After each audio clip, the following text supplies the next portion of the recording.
Vielen Dank.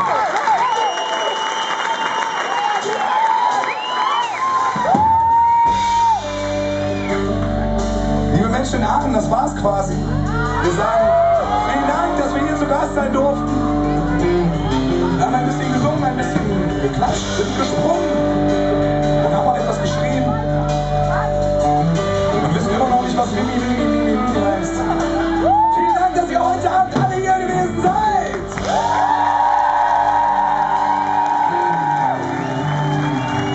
Es bleibt noch zu tun, außer Dankeschön zu sagen und tschüss Aachen.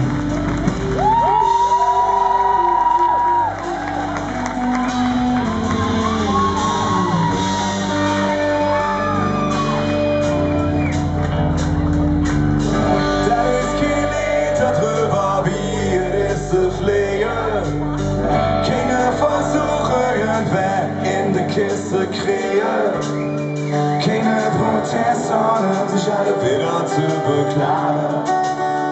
Das ist kein Liebeslied und auch kein Ballade, das ist nur ein Lied für ein Tschüss zusammen.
Dankeschön!